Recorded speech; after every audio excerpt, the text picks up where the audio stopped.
So everyone here knows that Jenny Lawson is ridiculously funny, right?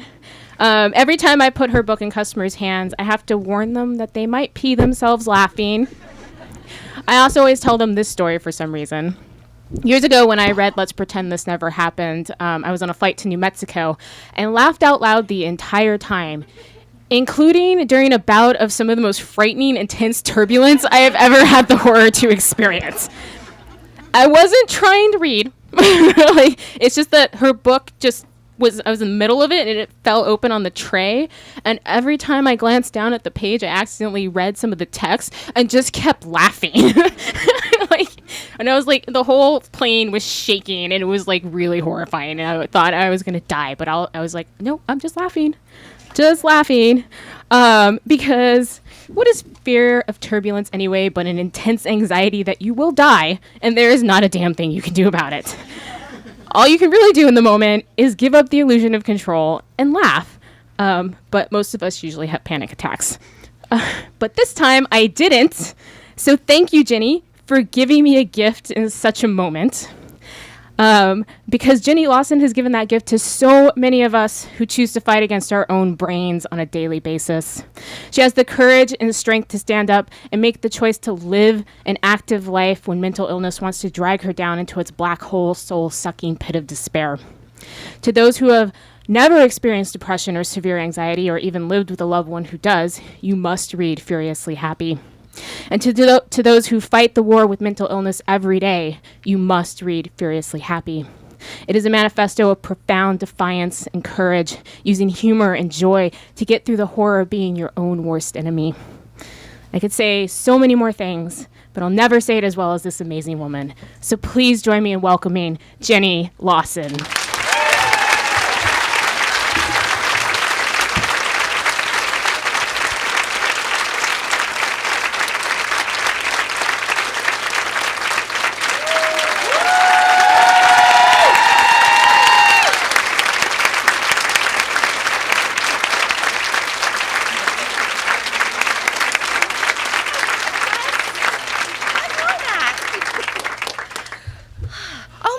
Holy shit, you guys. Do you know how many? There's a lot of people here. Oh. This was the wrong day to stop taking beta blockers. Oh. Okay, if I get through this, my therapist will be so proud of me. First off, thank you. Thank you for being here. Especially because I know a lot of you have the same sort of issues that I do, and so being here is not something that is easy. I will tell you, if you are anxiety prone, every single person in this room will understand it and will happily hand you Xanax or Klonopin or whatever your drug of choice is. So that's always the thing that always helps me to relax, is just knowing I can freak out at any time and say, hey, hon, I'll be right back, and then just hide back here, and you guys will talk amongst yourselves. And that is a wonderful thing, so thank you for that. Thank you also for the amazing support that you have given both to me, to the community as a whole, and to this strange little book. When I was writing this book, which took years, so if you're struggling with writing a book and it's taken you years, that's okay. You're on the right choice. When I was writing it, my editor was like, I think, why don't we put it out in the fall? And the fall is going to be like, it's harder. You're probably not going to get on the, any of the lists or, get any, big attention or anything. But people have a tendency to buy books more. And this is a book that I think that people should read. And so let's do it. Let's do it then. Are you okay with it not, making it on the New York Times list, not actually, looking from the outside in like it's successful? And I was like, that's fine with me. I'd like for people to be able to understand what it's like in my head so they could feel less alone or help to understand somebody that they love that maybe is going through the same thing. It came as a great surprise to me when it did make it. It's number 3 on the New York Times bestseller list. And it's for the second week in a row. It is again number 3, which is sort of insane because even the first book, which opened at number 1 on like an easier season, like dropped to number 12 the next week, which is still like amazing. But the fact that this has kind of kept its place says so much about the fact that the community itself is talking about it, and so many people are sharing it and finding it for the first time. And I'm amazed at how many people come up and say, I have no idea what you're talking about, that you have a blog or you have a first book or whatever, but my daughter brought this to me because she wanted me to understand, like, this is what's going on in my head. This helped me to understand. And it wouldn't get to people if it wasn't for the amazing support that you guys have given. So thank you so much for that. I'm going to read 2 chapters, one that's a titch long, one that is teensy tiny. This is the scariest part of my day, and I'm going to do this, and I have toothpaste on my shirt. And you're going to find this really hard to believe, but I have not taken my ADD meds, and so that's why I'm distracted by my pajamas. By the way, these are my pajamas. Okay. Got it, girl. Yeah. Furiously happy, dangerously sad. You're not crazy. Stop calling yourself crazy, my mom says for the 11 billionth time. You're sensitive and a little odd. And fucked up enough to require an assload of meds, I add. That's not crazy, my mom says as she turns back to scrubbing the dishes. You're not crazy, and you need to stop saying that you are. It makes you sound like a lunatic. I laugh because this is a familiar argument. This is the same one that we have had a million times before, and it's the same one that we'll have a million times again, so I let it lie. And besides, she is technically right. I'm not technically crazy, but crazy is a much simpler way of labeling what I really am. According to the many shrinks that I've seen in the last 2 decades, I am a high-functioning depressive with severe anxiety disorder, moderate clinical depression, and mild self-harm issues that stem from an impulse control disorder. I have avoidant personality disorder, which is like social anxiety disorder on speed, and occasional depersonalization disorder, which makes me feel utterly detached from reality, but in less of a this LSD is awesome kind of way, and more of a I wonder what my face is doing right now sort of thing, or it sure would be nice to feel emotions again kind of way. I have rheumatoid arthritis and autoimmune issues, and sprinkled in, like paprika over a mentally unbalanced deviled egg, are things like mild OCD and trichotillomania, the urge to pull one's hair out, which is always nice to end on because whenever people hear the word mania, they automatically back off and give you more room on crowded airplanes. Probably because you're not supposed to talk about having manias on crowded airplanes. This is one of the reasons why my husband Victor hates to fly with me. The other reason is I often fly with taxidermied creatures as anxiety service companions. Basically, we don't travel a lot together because he doesn't understand awesomeness. You're not a maniac, my mom says in an aggravated voice. You like to pull your hair. You even did it when you were little. It's soothing to you. It's like petting a kitten. I like to pull my hair out, I clarify. It's sort of different. That's why they call it a mania and not kitten petting disorder. Which honestly would suck because then you'd end up with a bunch of bald kittens who would hate you. My God, I hope I never get overly enthusiastic kitten fur pulling disorder. My mother sighs deeply, but this is exactly why I love having these conversations with her, because she gives me perspective. It is also why she hates having these conversations with me, because I give her details. You are perfectly normal, my mom says, shaking her head as if even her body won't let her get away with this sort of lie. I laugh as I tug involuntarily at my hair. I have never been normal, and I think we both know that. My mom pauses for a moment, trying to think up another line of defense, but it is pretty hopeless. I have always been naturally anxious to ridiculous degrees. My earliest school memory is of a field trip to a hospital when a doctor pulled out some blood samples, and I immediately passed out right into a wall of thankfully empty bedpans. According to the other kids present, the teacher said, "Ignore her, she just wants attention." True story. Then my head started bleeding, and the doctor cracked open an ammonia capsule under my nose, which is a lot like being punched in the face by an invisible fist of stink. Honestly, I didn't know why I had passed out. My baseline of anxiety remained the same, but my subconscious was apparently so terrified that it decided the safest place for me to be would be fast asleep on the floor, surrounded by bedpans. Which sort of shows why my body is an idiot, because forced narcolepsy is pretty much the worst self-defense ever. It's like the human version of playing possum, which is only helpful if bears are trying to eat you, because, for real, apparently, if you lay down in front of bears, they're all, what a badass. I attack her and she takes a cat nap. I probably shouldn't fuck with her. This would be the start of a long and ridiculous period of my life, which shrinks label white coat syndrome. My family refers to it as what the hell is wrong with Jenny syndrome, and I think my family was more accurate in their assessment, because passing out when you see doctor's coats is just damn ridiculous and more than slightly embarrassing, especially later when you have to say, sorry I passed out on you. Apparently, I'm afraid of coats. To make things even worse, when I pass out, I tend to flail about on the floor, and apparently I moan gutturally. Like a Frankenstein, according to my mother, who has witnessed this on several occasions. Other people might battle a subconscious fear of adversity or failure or being stoned to death, but my hidden phobia makes me faint at the sight of outerwear. I have passed out once at the optometrist, twice at the dentist office, and 2 horrifying times at the gynecologist's. The nice thing about passing out at the gynecologist, though, is that if you're already in the stirrups, you don't have very far to fall. Unless, of course, you're like me and you flail about wildly while you're moaning and unconscious. It's pretty much the worst way to pass out with someone inside your vagina. It's like having a really unattractive orgasm you're not even awake for.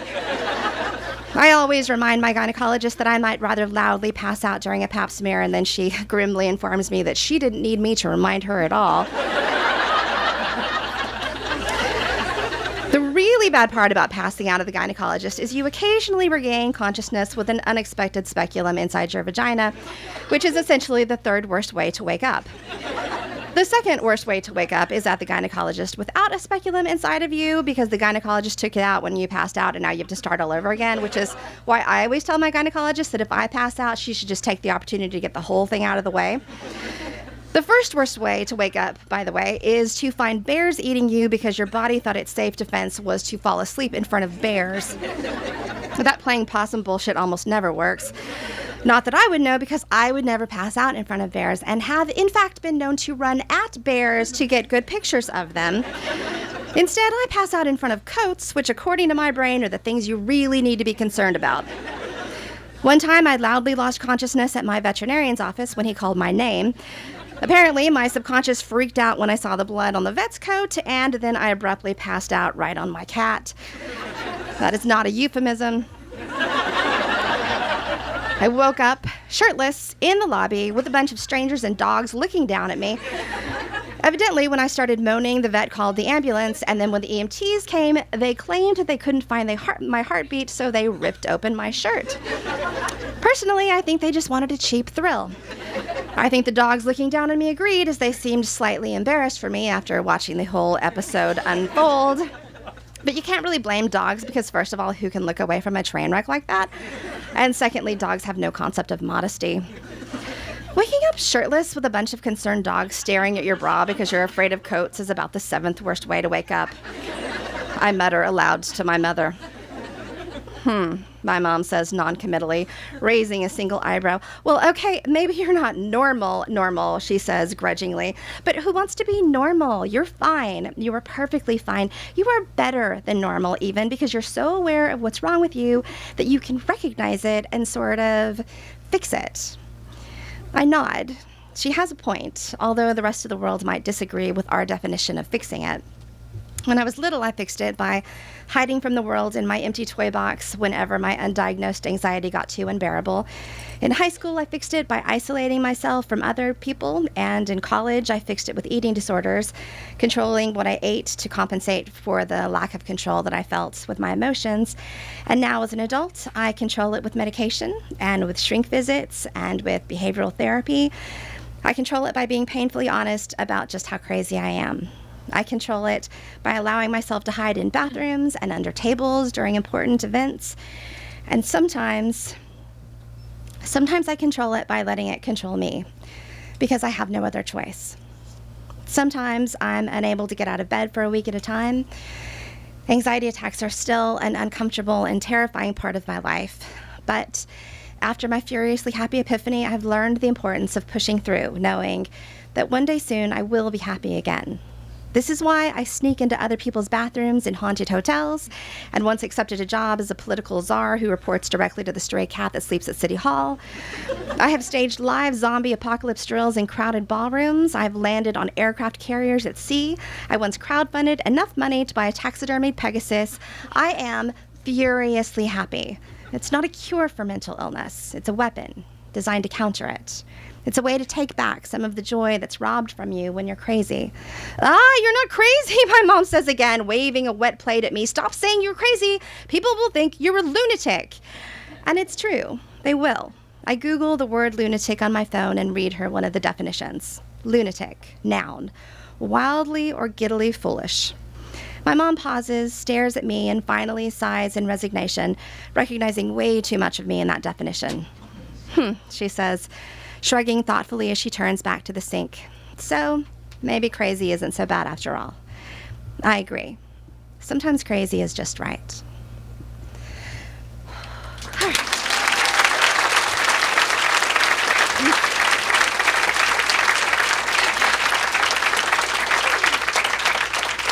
And now we'll do the super fast chapter, which is so much easier. Okay.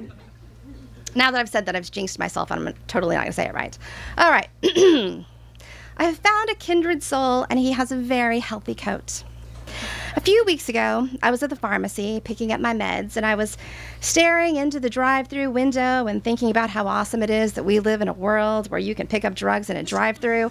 And that's when I noticed something strange next to the pharmacist register.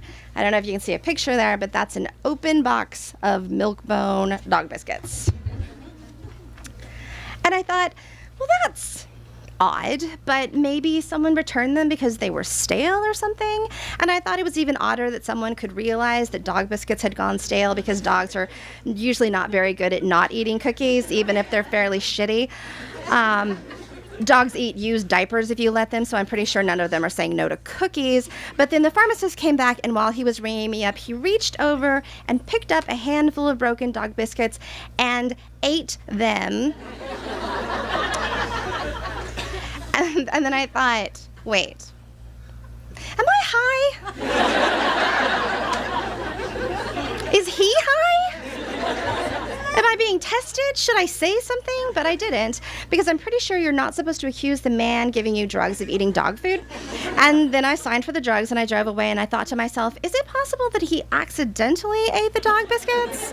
Or maybe someone is always stealing his food at work, so he decided to put his tasty human cookies, made for humans, not out of humans, in a Milk-Bone box to keep them safe. Or maybe he just likes to entertain himself by seeing if people will tell him that he is eating dog food.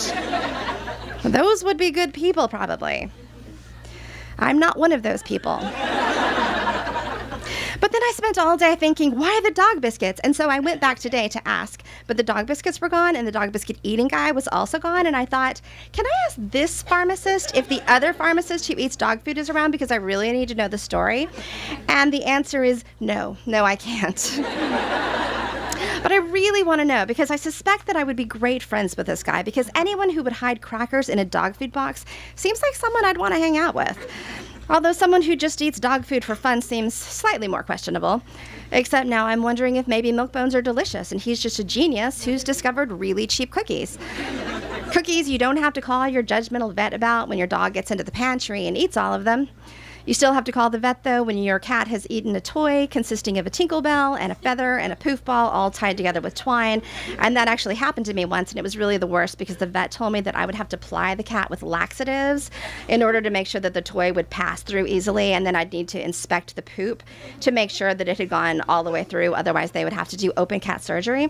And then it finally did start to pass, but just the first part with the tinkle bell. And the cat was freaked out because he was running away from the tinkle bell, which was hanging out of his butthole. And when I called the vet, he said to definitely not pull on the twine because it would pull out his intestines, which would be the grossest piñata ever. And So I just ran after the cat with some scissors to cut off the tinkle bell, which impressively was still tinkling after seeing things that no tinkle bell should ever have to see. Probably the cat was running away both because he was afraid of the tinkle bell and because I was chasing it with large scissors yelling, "Let me help you!" If I was good friends with that dog food eating pharmacist, I would have called him to tell him about the tinkle bell issue because I think he would probably appreciate it. But I never found him again because I was worried that if I ever asked to see the dog food eating pharmacist, the other pharmacist would stop giving me drugs. This all feels a bit discriminatory, but I can't explain exactly why.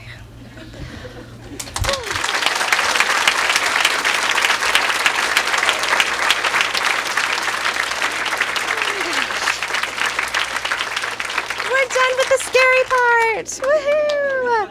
So now we get to do, okay, wait, first, because I'm going to forget otherwise. First, we're going to do a picture, and then we'll do Q&A. Dun, dun, dun, dun. What's my passcode? I don't know.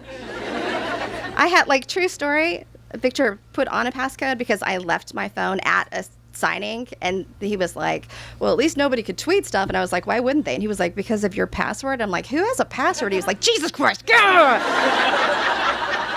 And so now I'm always like, what's the password? And he's like, it's 1111. Oh, now you all know it. Don't tell him. But I still, like, quite often forget it. And I'll be like, I don't know. And he's like, seriously? It's the easiest password ever. So, okay, so we're going to take a picture. I'm going to do panoramic, which is going to be crazy. Let's see. All right. Yay. And we're starting. And look, my camera's going, slow down. Shut up, camera. You're not the boss of me. Slow down. I will not slow down. This is how fast we're going.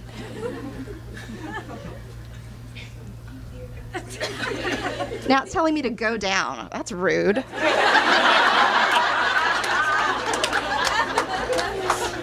It's enough out of you, camera. All right. So, let's start the questions. Remember to use the microphone? Oh, yes. Yes.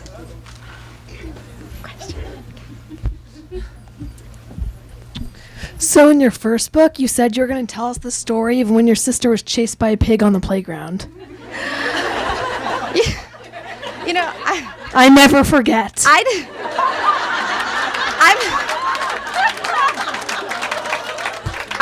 I'm gonna have to tell my friend Karen that you asked that question, because when I sent her like the original, and she was like, you didn't tell. There's 2 stories in there you didn't tell. You were going to tell in the first one, and I was like, well, maybe I'll just keep saying like, oh, that's in the next book. And she was like, yeah, you're a liar, basically is what you are. So I actually did have it in there, and then it got cut, and so it'll probably will be in the next one. But really, long story short, my sister got chased on the playground by a pig. And that this was after the geese. So we lived out in the country, and I mean, just like super crazy rural, and our neighbors owned prize show pigs. So pretty glamorous, right? These were not just like normal pigs; they were like fancy pigs. And but they would get out all the time, and when they would get out, they would like come over to our house, and then they would lay their pig babies. That's not what it's called, but like it's like laying eggs, but live eggs. I don't know. I'm not good with science. But I'd always like find these babies, and I'd be like, oh, babies. And let me tell you, if you get close to babies while the mama pig is there, that mama pig will fucking kill you. Like she's like, no, you are not cute. Get away. They're like grizzly bears. If they were wearing coats, they would be scarier. But anyway, so apparently this mama pig had babies like on our playground, because it was right next to because we lived like, here was us, there was our school, there's the pig farm, so like that was the corner of crazy is what that was. And so my sister got chased down by this because she was too close to like a litter that was like hidden underneath the slides. And this slide, they weren't even like real slides. They were, I don't know if this is like just a Texas thing, but when I was a kid, we didn't have like the real like they have like the cool plasticky kind of slides, and they're not real slides, and you get on them and you get stuck because you're old. But even kids get stuck. Okay, so we, like the farmers around, they would get old sheet metal and they would make us our slides, right? And the slides would be like 3 stories tall, They would just be, and they're made out of sheet metal, so they're super bumpy, and they just like, you fry all your skin off immediately because it's so hot. Just terrible. But anyway, this pig was like, this is where I should have babies. She was not a good mother. And anyway, then she chased down my sister, and I thought it was really funny. And I felt bad about it later, which is part of the reason why it's not in there yet, because I had to find a good way to put it in the book that's not just like, hey, you want to hear something terrible that happened to my sister? There has to be like an actual moral, I think. But I haven't found a moral yet. But thank you for calling me out. And Okay. what are the latest antics of Whitey and Klaus Banana Snatch? Whitey and Klaus Banana Snatch are the horrific swans who live in my neighborhood. They absolutely hate me. They don't hate anyone else. They're all like, oh, whatever, look, we're sweet, lovely little swans. And I'm like, fuck you, Whitey. I know what you're up to. Which goes over weird in my like Republican stronghold community where I'm the only Democrat. And I'm like, well, I'm talking to you guys too. Shut up. But actually, one of them disappeared for a really long time. And I was like, well, probably somebody took him out. Like, probably he like attacked, and and so this one, like the single swan was just, and I couldn't tell because I didn't want to get close enough to see if it was Klaus or Whitey. And so I was like, well, it's one of them. And then it showed back up like 2 weeks later, and all I could think was he probably was going to bury a body, like really far away. Because where else would he be? There's no reason unless you're burying a body. If I disappear for 2 weeks, it's because I'm burying a body. Okay. Noted. Yes. Okay, and over. We'll go odd and even. I want you to have your due applause, though. I have to know about the dog biscuits. Like, it's been a while. You have to go to the same pharmacy most of the time. Like, what was up with that? Okay, so I have not written about this yet, so you guys are going to hear about it first. But, so that guy never came back. The dog biscuits never showed up again. But I've had 3 different people, including one today. If you look at my like favorited tweets, there's somebody who's like, that guy moved to Minnesota because look, here is but somebody actually did go up to one of then they were like, why do you have dog biscuits in the pharmacy? And they were like, well, sometimes we fill animal medication. And so we give out dog biscuits if somebody comes in the car with their dog. And I was like, well, that makes sense. So like when you go to the bank and you have a kid and they give you like a lollipop, and I'm always like, I want a lollipop. Just stop wanting lollipops. Except that this pharmacy, they don't fill dog stuff. There's no reason. So I don't know. Maybe he was just maybe the last place had him, and he just was like, oh, they're just delicious. I thought they were here for fun. Are they not for us? I don't know. But that did at least make sense a little bit when I keep seeing people like posting pictures everywhere going, oh my God, it's spreading. What's happening? Thank you. Yes. Yes. In the lovely red dress. Thank you. First, I wanted to say thank you for being so open with your life. Last summer, I had a nervous breakdown of epic proportions, and taking some wisdom from what I'd read about you, I came out to my family about my mental illness, my bipolar, and scads of everything else. I got a lot of nasty blowback from people who said that never happened or it shouldn't still bother you. Some of them have slowly come to terms. Have you experienced a lot of harsh blowback from your family for some of the things that you talked about, and how do you deal with that? That is a really good question. This is being taped, but I'm just going to say it anyway. Two different things. So my side of the family, like my parents, there's all sorts of mental illness that runs in my family. And for all of us, it's clinical rather than, caused by an actual episode. But it still was something that was never, ever talked about. When I was growing up, my father had nervous breakdowns, and I didn't know what was going on, and I just thought something wrong is here, but I don't know what it is, and I think I may have caused it, and I'm not really sure. And it wasn't until I was grown and shared my diagnosis that I found out that I was not alone in this. And I wish that he would have felt comfortable talking to me about it, but for him, it was very much you don't talk about it. That's something that you keep secret. It's going to affect you. It will affect you in your job. It will affect you in everything. People will judge you. I will say that when the first book came out, I talked about, my anxiety and different stuff like that. And there was some stuff that I wanted to talk about that I didn't talk about because I felt like it wasn't really my story to tell, because a lot of it was my father who suffered and my aunt, who in some ways is not here because of her issues and things like that. And in the last couple of years, in watching the reaction of what I've written, my father has completely come out to his family, to everyone that he works with. The week before I went out on tour, I did like a book trailer, but I was like, instead of a book trailer, let's just do a thing where people hold up signs and they say, this is why I'm broken, but this is why I'm furiously happy. And my dad sent me a letter and said, I'm broken because I'm mentally ill, but I'm furiously happy because I have one daughter who gave me, beautiful grandkids, and another one who gave me a story that made me feel better about myself and let me come out. So in that way, it was incredibly wonderful and fantastic. I will say on my in-laws' side, and I have a rule that I don't write anything that might not necessarily be a nice thing, but it's kind of different when I'm speaking about it, because I think it's important to speak your truth, and nothing that I say is something that they would say, that's not real. They have some issues with it, and there has been a lot, especially with them reading some stuff that they were not completely aware of.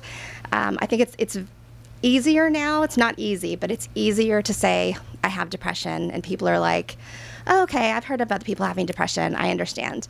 It's a little different when they start getting to the self-harm stuff and the trichotillomania and some of the darker stuff.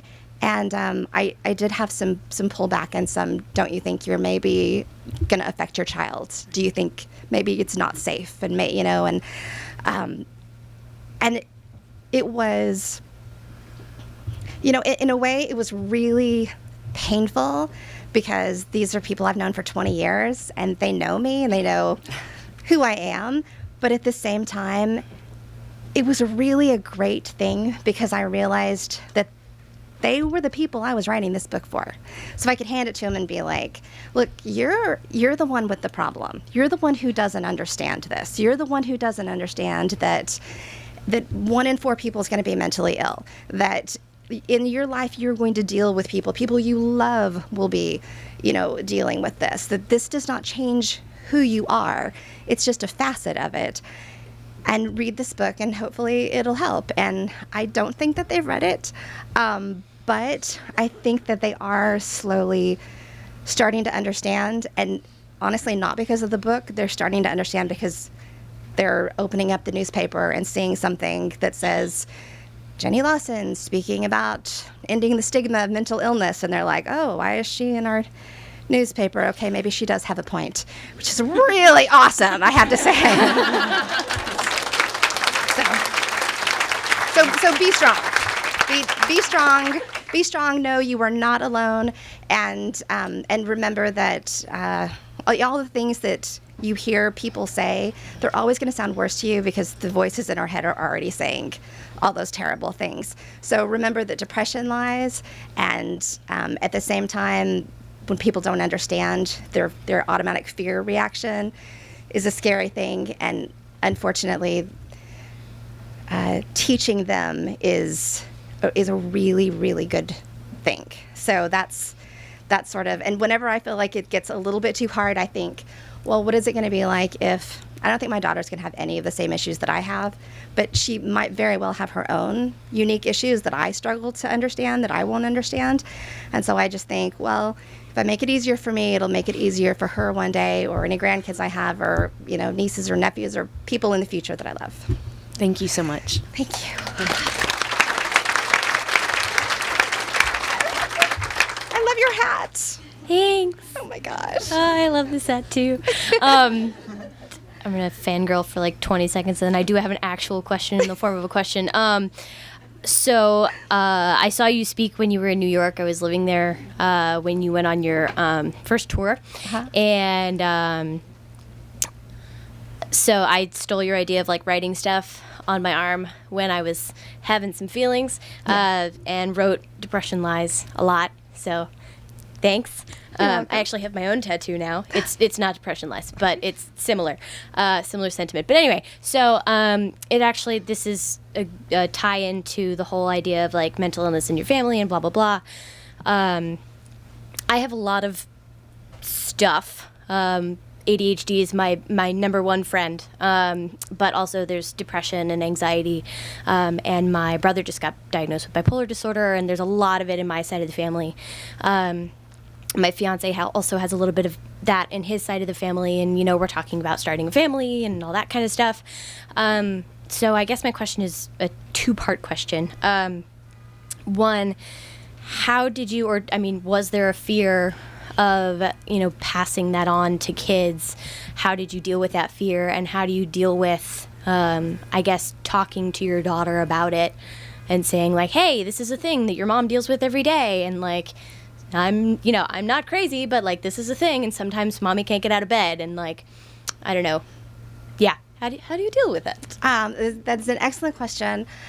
I only recently started using the actual words of, like, depression, anxiety disorder, that sort of stuff with Haley, because she just turned 11, and so I was afraid that it would overwhelm her. So instead, what she would hear was, I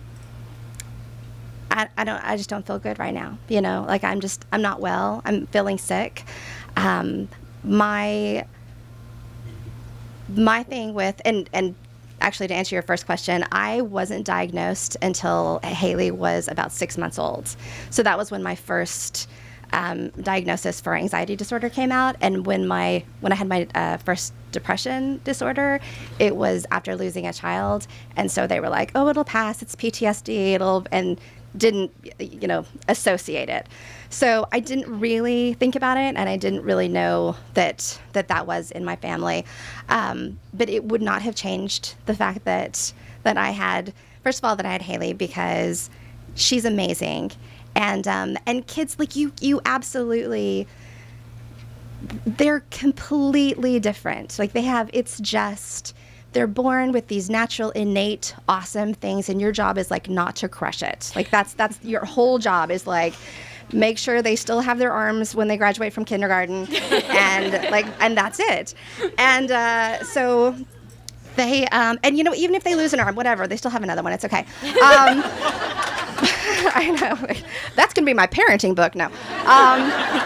So I was actually very worried about it until Haley got a little bit older, and I realized that she has absolutely none of the issues that I have. I mean, to the point where I would like her to have more fear, to where I'm just like, you're dangerous to yourself. Like, you do not know a stranger. She's so exactly the opposite of me. My sister and I were raised exactly the same way, and my sister and Haley are just could not be, they're the exact same person. And my sister, who is crazy, strong, awesome, her daughter is just like me. And she's like, how do I deal with this? I don't, like, what? You have no idea. But the thing is that they all come with their own amazing things. And this is a really weirdly stereotypical sort of thing to say, but so many of the most amazing writers and artists and musicians and people who, do fantastic creative things that no one else is doing, they suffer from mental illness. They may not be out front about it, but they're becoming more and more so. Pat Rothfuss, who is like one of my favorite writers, and if you haven't read him, you absolutely should. And he is brilliant and has won all sorts of awards, and he just sold all his books are being made into movies, and he's crazy, super successful, and also pretty reclusive, and is one of the people that's in my Furiously Happy video. And a lot of people don't even recognize him because he's so quiet that you would never know that this is like a major author. And his broken thing was, I feel like a failure all the time. And his Furiously Happy was, some days I can string together 5 perfect words. And when you look at it and you realize that sometimes you might be giving, the next generation issues, you're also giving them wonderful gifts too. And the fact also that we now are so much more aware of the fact that so many of us have this, that this is not as big of a like, oh my God, you have depression? What? You just want to go sit in this little corner with your little, we've come so far. I was doing my genealogy stuff, and we were trying to figure out, because I had just like all this crazy, I did like the DNA thing, and it came out with all this stuff, and it was like, what was it, Jewish Iberian and Africa, and I was like, where does all this go? I'm like, okay, well, I'll do all the research, and I start looking, and I find my great-great-grandmother, her death certificate, and my grandmother was like, oh yeah, she died of a heart attack, and she died in a mental institution from electroshock therapy and hydrotherapy. And I look at it, and this wasn't that long ago, and it was in my town, and to look, and this hospital is like still around, and now is like, oh my God, we would never do that. We know now that this was a bad idea, that this was a terrible, terrible thing. But when you look at how far we've come, and I think how much further we're going to come within the next couple of years, makes me so helpful for all of us who are either suffering or sometimes even worse, know somebody who's suffering. Thank you. Sure.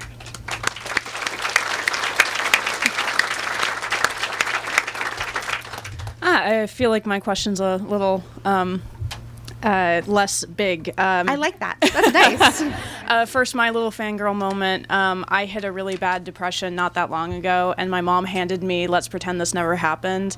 It was I'd read the blog, so I obviously knew about you, but I hadn't read the book yet, and it was the first time I'd laughed, and I couldn't remember how long. So I was much like yourself on the plane. I was on a train in Germany, and I'm reading this book, and I'm with my dad, and he's just looking at me because I'm laughing. My question is, I have to know, which cat was it that had the little tinkle ball issue? Because my mom's going to ask. She's going to ask. So the cat that it was, his name was Bubba. And if you've read my blog long enough, you know him, but this was like years ago. So Bubba was this very beautiful Persian cat that we had, and he was like really kind of grumpy and like the worst name ever, and he had this like big old flat face, and he was like just super snobby, and he just kind of walk around like, I hate all you guys. And he had a stroke, and I took him into the vet, and the vet was like, he might be able to come back from it. It was like a stroke, like his lower body was paralyzed. So I was like, okay, well this was after the tinkle bell thing. So he was like, we might be able to work through this, and but we're gonna have to like massage his feet every day and to give him medicine and and hump him, and which also, if your vet ever says like you gotta hump your cat, let me tell you what that really means. It means that they're not getting enough water, so they like inject them with a big hump of water on their back, and then it like dissolves into their body, right? It does not mean what I thought it meant, which I would not have done either way, but just be prepared. but anyway, it was sort of insane, and he would go to the bathroom all over himself. So he lived in the bathtub. So he was like Bubba the tub cat, and I shaved him because I was always having to give him a bath every day. So we would just kind of lay there and just look at me seriously, what is going on here? And Haley, who was very little at the time, before he would never let her pick him up, and then after he was paralyzed, she'd just pick him up, just carry him around, and he would be like, if I had use of my back claws, I would kill all you fuckers. And it was fantastic. And he actually did. He did recover for a while, but then later he had another stroke, and then he was like, just stop it now. And I was like, you got it. You got it, buddy. So, yeah. Sorry. Awesome. Thank you.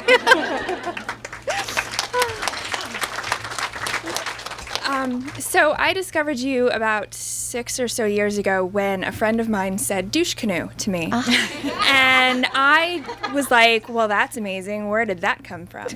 So I was Googling and trying to find the etymology, and I came across your old advice column. And then, of course, immediately began reading the archives to all my friends who were incredibly exhausted of it. But so my question is, where did you get it? That is such a good question, and a really weird question, because that discussion has gone on a lot. Because Will Wheaton uses it every once in a while, and whenever he does, there'll be one or two people who'll be like, you stole that from the blog us. And he's like, no, you don't steal words, and secondly, we're friends. We're allowed to use the same word. And I'm like, oh, he has full permission, and I didn't invent it anyway. And he was like, no, I think you did. You did invent it. And so I did the same thing, and I went back and I looked, and I can't find anything before, but I am sure that I did not make that up. There's a lot of people actually have, because it ended up being this big discussion, and a lot of people have tried to find it earlier than when I used it. It's possible I was drunk and just came up with it, but it really feels like it's something that had I come up with it, I would have been like, that's gold, douche canoe, But at the same time, knock knock motherfucker, I didn't think anything of that either. I was just like, So I guess my question is, I don't know. I mean, that's my questiony answer. I don't know. I'm just going to pretend that you said you absolutely 100% remember it next time, because... Please do that. Say it. No, it came from my grandmother. How about that?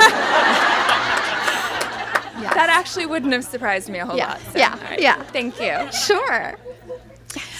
So...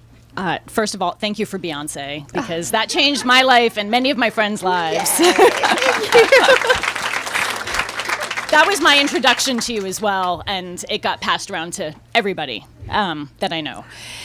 My question for you is, Victor, the unsung hero, the foil. I grew up in a house where everyone has cancer, cancer-related mental illness, but cancer primarily. And I know it's very hard to be a caretaker of someone with a chronic illness. So I'm kind of wondering how Victor handles all of this, including your celebrity. Victor is both a saint and a douche canoe. Which works really well. He is a saint in that he tries to understand, even though he doesn't understand. He still tries. He's extremely supportive, even though I think that he doesn't really like what I do. Like when I handed him the book and was like, "Look, read my book," and because he doesn't like to read my stuff, and I was like, "Look, read my book," and then he read it and he was like, "Yeah, that's okay," and I was like, but I'm the first person to see him on Facebook go like, "My wife is awesome," and so it's hidden there. But at the same time, he is really, really difficult, which is wonderful, because that's why he stays with me and that's why I stay with him. Because we both know that we fit together in a really, really good way, because he doesn't understand people. And I am highly, highly empathetic. So he's the person that will just walk out and say something awful and not even think anything of it. And I'm the person who's thinking 8 steps ahead of how can I make everybody happy all the time? So we work together really well. And also he's very responsible, whereas I am the most irresponsible person ever. We very well divide up our stuff. One thing that I have not written about, and I really kind of feel like maybe I should, is the fact that I always have people who come and they're like, oh, I can't wait to meet my Victor or my Jenny.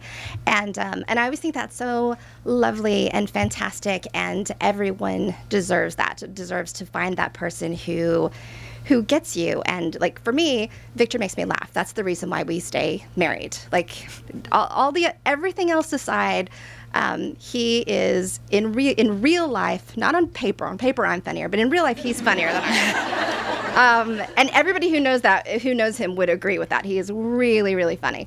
But I do feel a little bad that sometimes I think people get the wrong idea that our life is very easy, that we're always, we always get along, and it's always, an easy sort of thing. And it's people who really aren't not. married. Exactly. Yeah. People who are married are like, oh, she left some shit out of here. For example, with Beyonce, when I wrote the whole Beyonce thing, Victor was really mad. Like, some people look at it and they're like, oh, it's funny how you like made him all angry and everything. He was pissed when I brought that. And I have a rule that I never write about anybody I never write about any argument that we are still currently having. It can be an argument that's over, but while we're still having it, I can't write about it. That's my rule. So when that happened, I waited I wrote the post, and I didn't really think anything of it. I was like, oh, that's funny, and I'll save it, and I'll write it whenever he's not angry anymore. And he had to go to Hawaii for work, and he was like, well, I need you to come with me so you can help. And so I was like, oh, I'll set this up in my drafts. I'll just set it to publish. And we landed, and I was like, my blog's broken. And he's my IT. So he's like, what did you do? You fucking posted that post, And then he was mad again, and I was like, I'm really sorry. And he's like, oh, now it's going viral. What did you do? What did you do? And but now, now he's like, oh, I love Beyonce. Beyonce started it all. That's fine. You just bring home the chicken, whatever. I don't care. Bring home towels. That's fine. But yeah, it's a combination of good and bad. So, one more question. Sure. Did he know what he was getting into when you all met and got married? No. But you know what? At the same time, I didn't know what I was getting into. I mean, I was 21. Nobody, who knows who you're going to be when you're 21? You're 21. You're still, being formed. I look back at the stuff I did when I was 21, and I'm like, what was wrong with you? What were you thinking? Don't you have a mother? So in that way, no, and also he had no clue with the whole, mental illness stuff, but he knew that there was something wrong.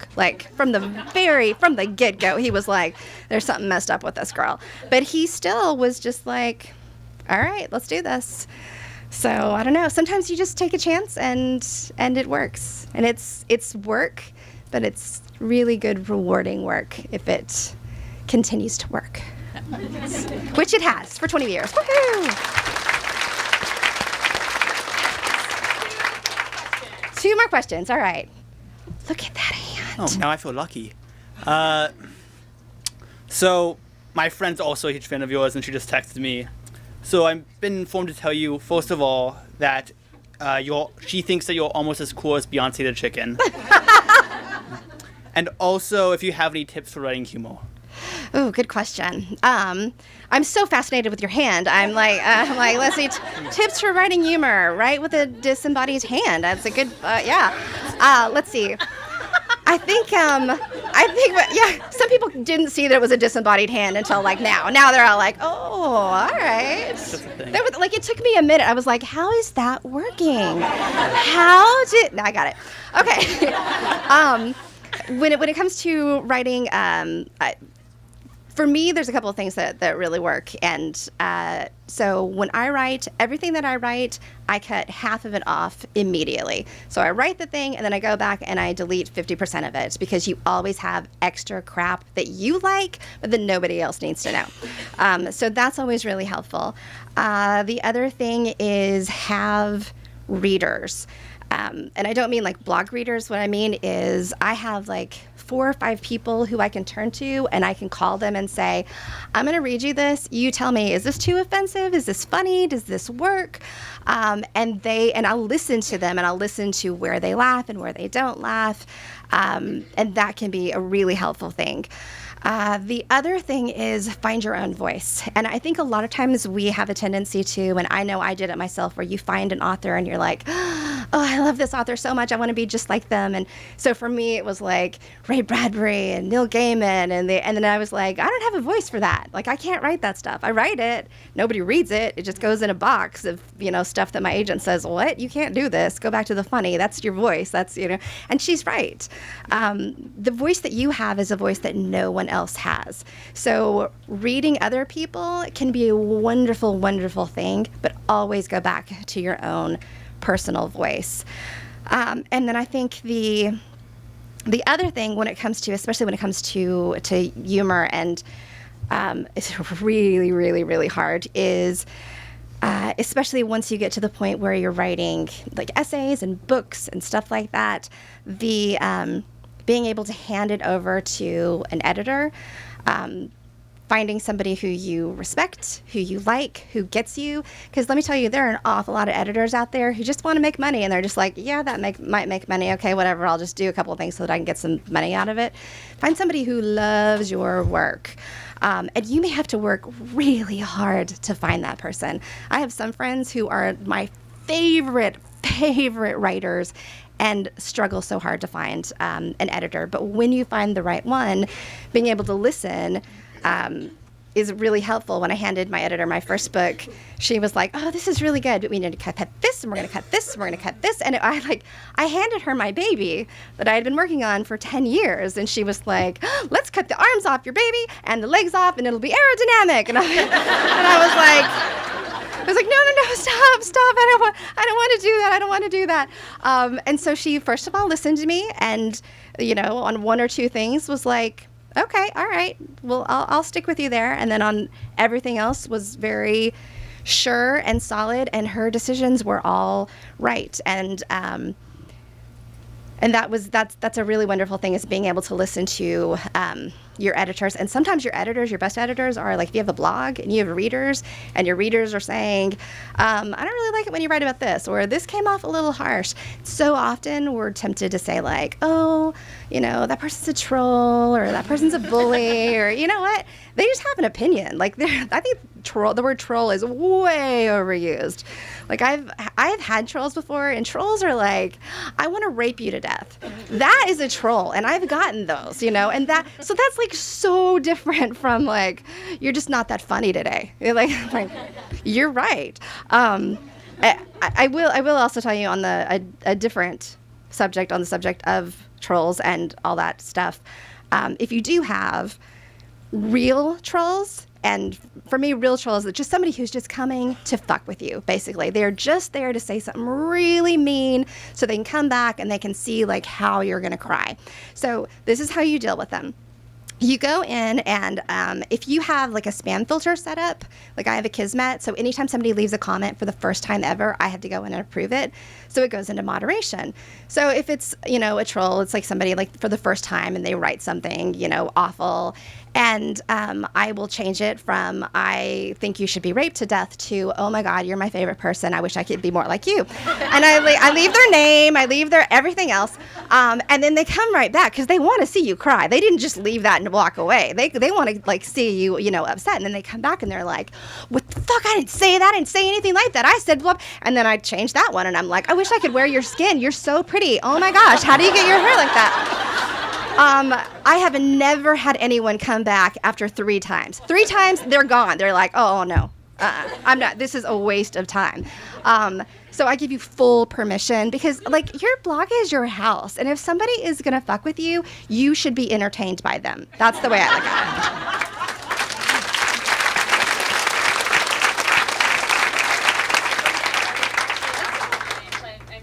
But you can ask when you come up. Definitely. Okay.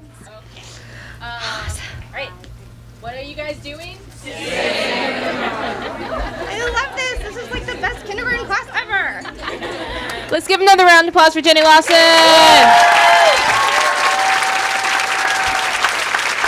This is Abby. You know her, love her. She runs our events here. She's going to tell you all the things you need to